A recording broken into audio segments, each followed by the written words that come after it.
presented by Sixty Recording Studio.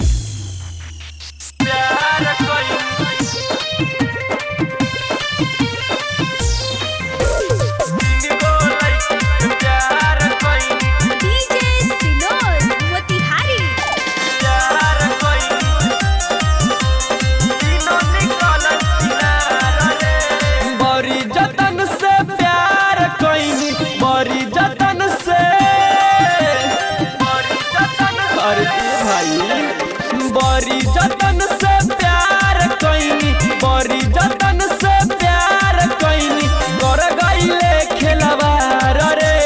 तीन गो लड़की से प्यार कईनी, तीनों निकलल छिनार रे। तीन गो लड़की से प्यार कईनी, तीनों निकलल छिनार रे।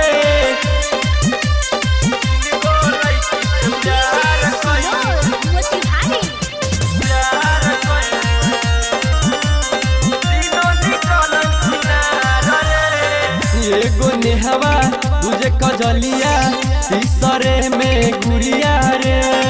तीनों मिलके भइल बा भाई जहर के पुड़िया रे, जहर के पुड़िया रे। एगो नेहवा तुझे कजलिया, तीसरे में गुड़िया रे। तीनों मिलके भइल बा भाई जहर के पुड़िया रे।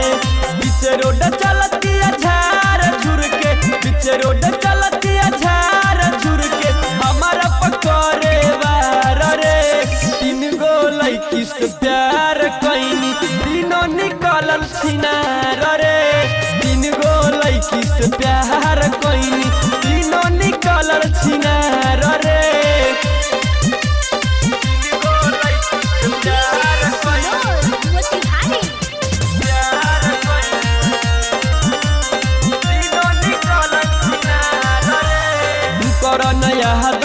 प्यार में पड़ के भइले है बर्बाद रे। गोविंद संतोष देखो ना भाई बार के तनया बाद रे, बार के तनया बाद हो करो नया दब। प्यार में पड़ के भइले है बर्बाद रे।